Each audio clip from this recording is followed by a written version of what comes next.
ইরানের পরমাণু স্থাপনা লক্ষ্য করে 4 দিনব্যাপী ব্যাপক বোমা হামলার দাবি করেছে ইসরায়েল। তবে আশ্চর্যের বিষয় হল বেশিরভাগ পরমাণু স্থাপনা প্রায় অক্ষত।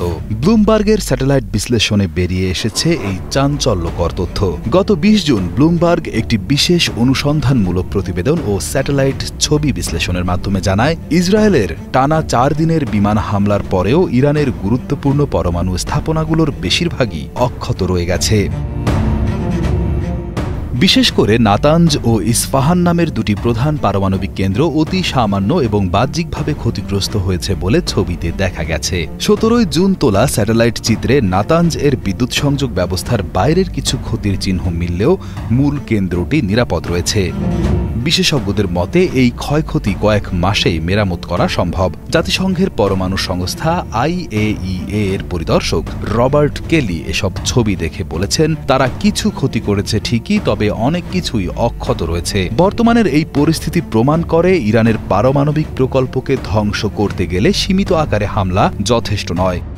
কারণ ইরান তার পারমাণবিক কাঠামো বহু বছর ধরে এমনভাবে গড়ে তুলেছে যে এগুলো একে অপরের সাথে সংযুক্ত এবং সুরক্ষিত। যেমন ইস্পাহান কেন্দ্রে ইউরেনিয়াম ধাতু তৈরি এবং প্রক্রিয়াজাত করা হয়। সেটি 15 জুন আঘাত পেলেও পরদিন দেখা যায় ক্ষতি খুবই সামান্য।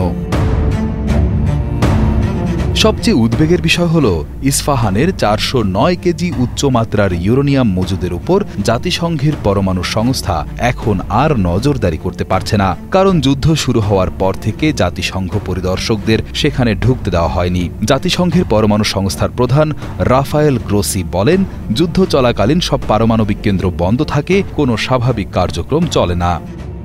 বিশেষজ্ঞরা জানিয়েছেন, এই ইউরেনিয়াম এখন মাত্র 16টি ক্যানিস্টার বা ধাতব পাত্রে রাখা সম্ভব, যেগুলো সহজে লুকানো বা সরিয়ে ফেলা যায়। এটি ভবিষ্যতের জন্য একটি বড় হুমকি। তবে সবচেয়ে বড় চ্যালেঞ্জ হচ্ছে ফোর্ডো কেন্দ্র, যেটি কুম শহরের কাছে একটি পাহাড়ের নিচে 100 মিটারেরও বেশি পাথরের আড়ালে অবস্থিত।